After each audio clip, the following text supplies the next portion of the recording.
Good afternoon. It is another beautiful Sunday, the 21st of July, the year being 2024.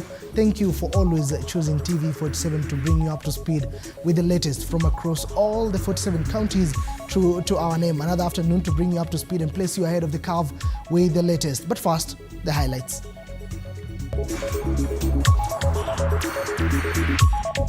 Two people have been shot dead and one person injured after a banditry attack in Nasukuro area in Baringo County. Hao watu walifamiwa wakichunga mifugo yao na walifamiwa na bandits. The Kenya National Union of Teachers officials have challenged the Cabinet Secretary for Education nominee, Julius Migos, to engage stakeholders if approved to serve.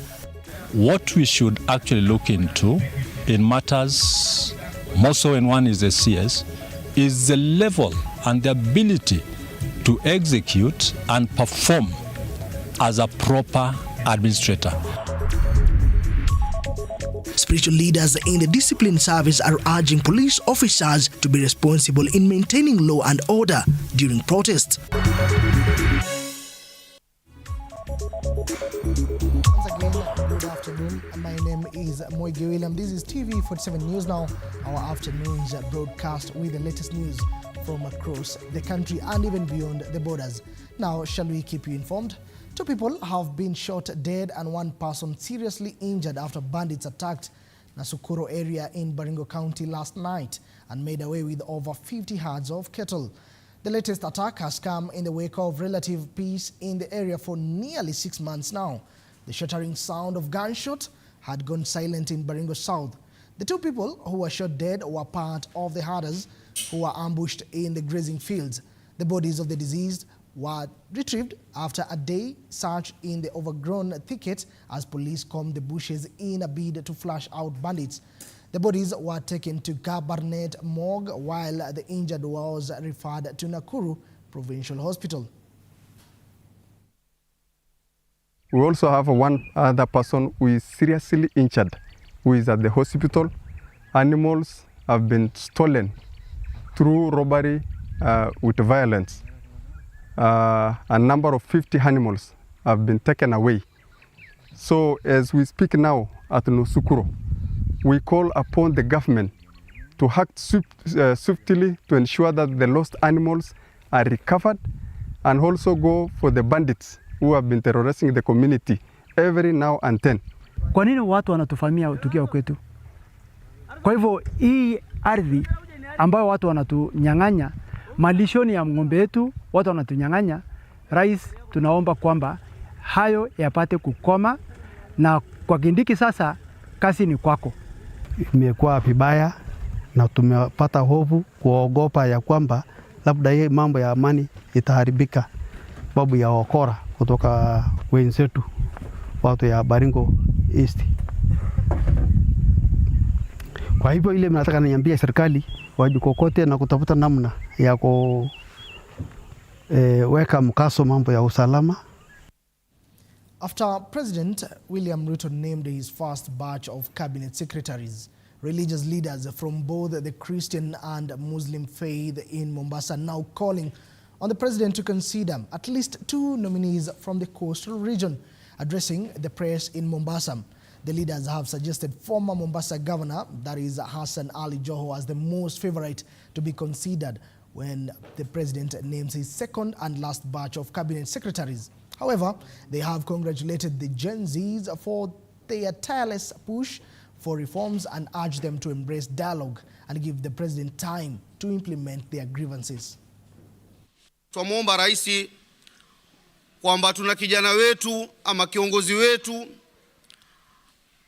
former governor wetu Bwana Hassan Ali Joho. Twamuomba rais akichagua katika hilo hao walobakia, twaomba na yeye aweko ili aweze kusaidiana na hawa vijana, na vile vile twamuomba rais asiwache nyuma vijana, awatie kwenye shughuli pia nao. Kama baba zenu na wazazi, kwamba mtulie, ya kwamba kwa muda huu kweli kuna mambo tunahitaji kuyaona yanatimia, na hatuwezi kushinikiza. Tunahitaji pia tupeana nafasi serikali ionyeshe kile inaweza. Kwa hivyo rais amewasikiza na amefanya hatua fulani.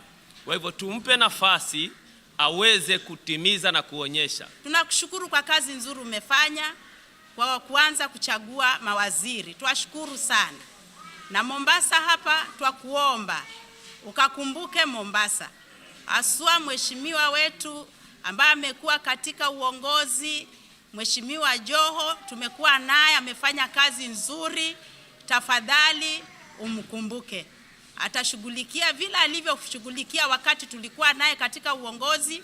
Tunamhitaji aendelee kushughulikia hata Kenya nzima. Tunaunga mazungumzo kama ya dialogue ambayo yanaendelea, lakini iwe ni malengo ni kwa ajili ya amani na usalama wa nchi hii yetu ya Kenya, kwa sababu mahali popote patikaniwa watu wakikosana na wakawa wakizungumza, bila shaka mwelekeo utakuwa ni wenye kupatikaniwa. The Kenya National Union of Teachers, KNUT, has challenged the Cabinet Secretary for Education appointee, Julius Migos Ogamba, to be consultative if he expects to succeed in steering his docket successfully. Speaking at Nyasanda Primary School grounds in Ugunja Sub-County, Siaya, during the Siaya KNUT branch annual general meeting, KNUT Secretary General Collins Oyu outlined how the sector is full of responsibilities and that if Migos will pass the MP's vetting, she'll be ready to take up the issues, calling him to embrace consultation to help him succeed in this wide sector. Addressing the occasion, Siaya Governor James Baringo called for a review of the Teacher Service Commission Act to enable teachers to take over its running, just like other professional service commissions. So I would wish to thank the President for the new appointments, but I would wish to call upon whoever is appointed to man the sector of education to have a turnaround and make a difference. Because we are there, our eyes are there, the parents' eyes are there, the learners are there. This is a sector that is run in a three-way traffic. The parents must see themselves to be satisfied, the learners must be satisfied, and the controllers here, the fulcrum, who are the teachers, must be satisfied so that the sector can succeed. So I'm looking for a day, and if we work together, that we should have a parliament, a teacher service commission, in which the membership is determined and elected by teachers. Which is elected by teachers. Juzi kama mawakili tumepiga kura ya wale mawakili ambao wako kwa Judicial Service Commission. So why are teachers not allowed to run their own commission? As the country continues to face uncertainty, various groups and leaders are calling upon the aggrieved parties to embrace dialogue to bolster national unity. Abdi Ibrahim, the Director, Peace for Northern, Eastern and Coastal Corridors of Kenya, has urged Gen Z to give dialogue a chance since the President withdrew the finance bill, dissolved the cabinet and promised to do many other changes within the government. Speaking during a press conference in Nairobi, Abdi noted that dialogue is very important in achieving prosperity.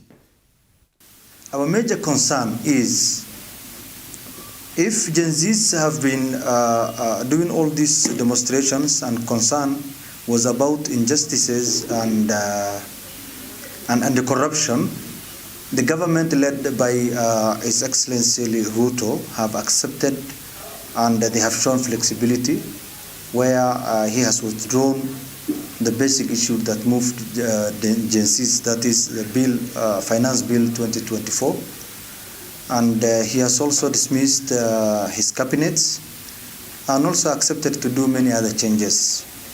For that reason, we call for them to accept dialogue with the government, present their leaders, and accept a dialogue with the government so that we have a better Kenya that will purposely serve the interest of the citizens. All right, still on matters Gen Z. Well, the Gen Zs are expected to resume their nationwide protest on Tuesday against the reappointment of some cabinet secretaries by President William Ruto. Turkana First Lady Lilian Ekamais has asked the youth to stop the protest and allow dialogue. Speaking in Lodwar Town during the launch of the National Government Affirmative Action Fund by Turkana woman representative Cecilia Asinien, Ekamais decried the challenges which constant protests have caused, leading to the nation lagging behind in development. Further, she called upon all leaders in the country to listen to the wishes of the youth and allow for national dialogue. Sio tu kufanya kazi ama sio kutafuta haki kwa sababu ya vita. Sio kutafuta haki kwa sababu ya mauaji. Tafuta haki kupitia hekima. Tumia hekima yako, uliza haki yako. Amen. Una haki ukiwa kijana Mturukana. Una haki ukiwa kijana wa Kenya kuuliza haki yako. Lakini haki iwe haki ya usalama. Sio kutumia fimbo, sio kutumia mawe, sio kutumia risasi. Hii kaunti yetu ya Turkana ni kidogo. Tuko na hospitali moja, tuko na university moja, tuko na taoni moja, hakuna taoni nyingine. Bwana sifiwe. Mambo ambayo mnatazama kule juu Nairobi. Maduka ni mengi, hospitali ni nyingi, magari ni nyingi, kila kitu iko nyingi, lakini hapa Turkana tuna vitu moja moja. Tukianza kuchoma hizi vitu moja moja, tutakwenda wapi? All right, enough of the Gen Z and also the protests that are being called for Tuesday next week. Let us switch gears here, whereby Deputy President Rigathi Gachagua this afternoon is attending a church service at the PCA Kayole Church that is in Kayole Parish here in Nairobi, in celebration of the church sanctuary 32nd anniversary. The second in command is also expected to address the congregation at a time when religious leaders have previously been resolute with the pulpit politics. Let's cross over and listen in. Hiyo maneno ya Gen Z wakiitana wanakuja kuharibu mali. Na inabidi wakabiliano nao na kuwe na uharibifu wa mali na maafa na mambo zingine ambaye hazifai. Kwa hivyo mimi naomba vijana wetu, rais amemsikiza, serikali imemsikiza, sisi sote tumesikia na tumeanza kurekebisha na kuzungumza. So our children, our sons and daughters, please, we plead with you as your parents that we have heard you and you have made your point. You don't need to rub it in. It's enough. Let's deal with it. And we want to thank you for your patriotism and kujitolea kusema ya kwamba iko shida Kenya. And you have made a very huge contribution. But let's not allow our agitation to be hijacked by criminals and people with criminal intent to destroy property, to loot, and to create mayhem in our country. Kenya ndio nchi peke yake tuko naye. We have no other country. Umeona manchi jirani vile walikuwa na shida siku mingi. Again, we agree, let us have conversation. Wacha viongozi wa kanisa pia tuwasikize. And moderator even the deputy president could not avoid the Gen Z topic, calling for tranquility and peace, and for the Gen Z to allow the president and give the government time to restructure changes within the government. Now, still on Gen Z, all right? I think we should have dubbed this particular bulletin the Gen Z bulletin. As the country anticipates for another Gen Z protest on Tuesday, police officers have been asked to maintain responsible, and why this is while exercising their duty to maintaining law and order when dealing with protesters. Speaking at the South Nyanza Annual Prayer and Thanksgiving Service, Discipline Service Chaplain Peter Kimani advised officers to manage demonstrations with restraint and discipline, cautioning against the use of excessive force, which has been an issue in past protests, also highlighting the role of parents in guiding their children about the consequences of their actions during protest. On his side, Homa Bay Deputy County Commissioner Charles Mwayaya called upon different sectors to embrace dialogue to reinstate calmness within the country.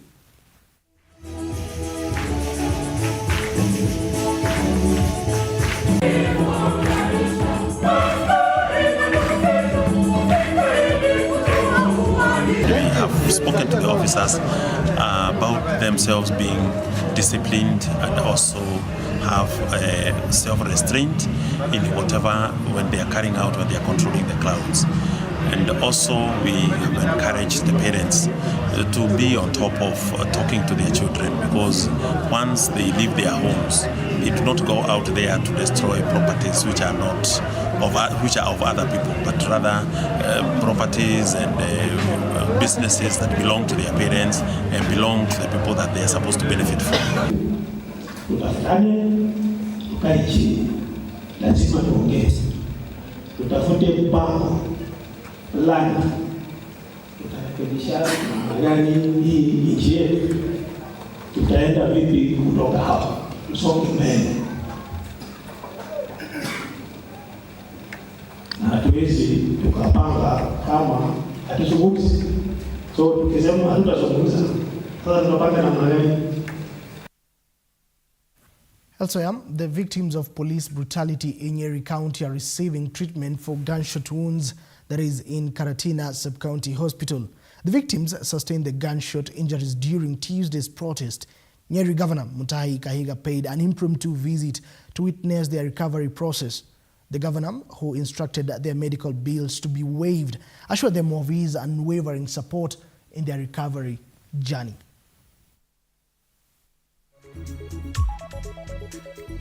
That we had 7 patients, 2 have been released and 5 of them are in hospital. They are admitted here and everything is being done to ensure that they are getting proper treatment. We have had 2 cases of 2 young men who are actually students and who might have been shot in the melee. And one of the things I want to direct is that these students and the 5 of them should be treated and released, so that as a as a hospital, we shall foot the bills. We will also be able to take care of, there are 2 young men who need, I think, plates. We will also take care of that. And we would want to really urge the police and all of us that there be restraint. All right, now let us shift gears to a different topic, whereby environmentalists have raised concerns over environment pollution after a series of protests witnessed in the country. Bensol Pelipeli, together with other environmentalists, have called out activists such as burning tires and excessive use of tear gas, saying they are degrading the purity of the environment.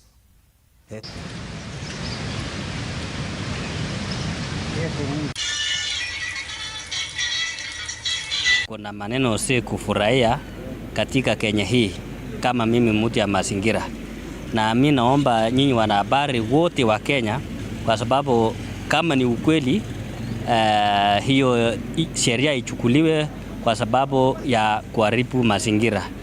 Tuliona a lot of pollution, kuchoma matairi, maduka ya watu kuharibiwa na hata watu kufa kwa wingi sana. Ndio sisi kama watu ya mazingira tunataka kuhakikisha kwamba wenye walifanya kama kufinance watu waweze wapelekwe kwa haki. Na mimi naomba mazingira ya Umoja wa Mataifa na ya dunia yote kuhakikisha kwamba kama kuna mtu alifinance mara ya pili wakati president alisema kuja tusungumuze, hiyo mtu aweze kuchukuliwa kwa sheria. As mental disorders continue to affect some Kenyans across the country, hundreds of Kiambu residents showed up for a rare opportunity offered by Nairobi Hospital in conjunction with the Word of Faith Church and Bansol community to get counseling on mental health. Speaking at Word of Faith Church in Kiambu town during a free medical camp, participants led by Dr. Catherine Macau from Nairobi Hospital and Joel Kombia from Word of Faith Church expressed the need for mental health awareness and also treatment. We have done in the past issues to do with epilepsy, and this time we thought it is important that we are general, we are bigger and wider, so that we can reach out to so many other people. Being able to see various patients with various issues. We have seen those who have psychological issues, and we have counselors around who are taking care of that. We have also been able to see people with hypertension, people with diabetes, some with wounds that and infections, chest infections. We have babies who are coughing and have also flu. We've seen people also who are suffering from minor illnesses with fevers, and that is also has also been addressed. And we really thank God for granting us the opportunity of making sure that we are not only taking care of the spiritual aspect of our membership, of our 1,000 membership, but we're also taking care of all aspects of their lives to make sure that it's not just about spirituality. Nairobi County Woman Representative Esther Passaris has requested schools to refrain from sending children home in light of unpaid school fee, arguing that doing so will lead to time wastage. Passaris has also asked the national government to take all appropriate measures to guarantee kids from humble families education. Her remarks followed presentation of a check of over 17 million shillings to support the self-sponsored students and other groups within Nairobi County. My appeal to the president is that he gives a directive that no school should send any child home because of lack of fees. They should not send any child home because of lack of fees. All right? Every child should be able to report to school, and then we deal with the shortfalls in the education. And where the child cannot afford the fees, then we look at how bursaries can complement. If bursaries cannot complement, then the government every year writes off. It's also good to mention that the distribution of sanitary towels, a program that has been funded by the government, is still ongoing in the country. The government spent close to $1 billion to purchase these sanitary towels. From now moving onwards, tafadhali mukipeleka checks mashuleni, andikiwa barua ya ku-acknowledge receipt. Ukipeleka receipt shule, ukipeleka check shule, patiwa barua ya kuonyeshana tulikupatia basari. Hiyo ni requirement ya sheria yetu. And over 50 youth leaders from Makueni County today joined different professionals for an interactive meeting to preach peace and demand an end to the Gen Z protests that have caused destruction in the county. The youth leaders in one accord called upon other youth in the county to decline from demos or other demonstrations and give the president and other leaders responsible to work on improving all sectors in the country.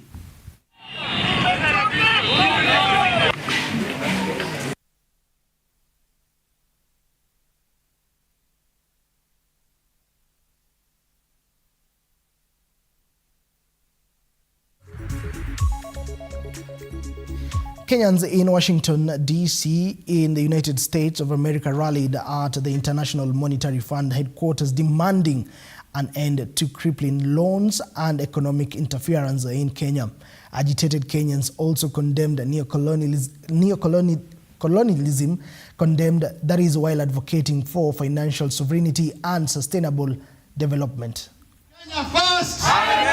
When I say silence, you say it's complicity. Silence! It's complicity! Silence! It's complicity! Silence! It's complicity! Wamama, power! Vijana, power!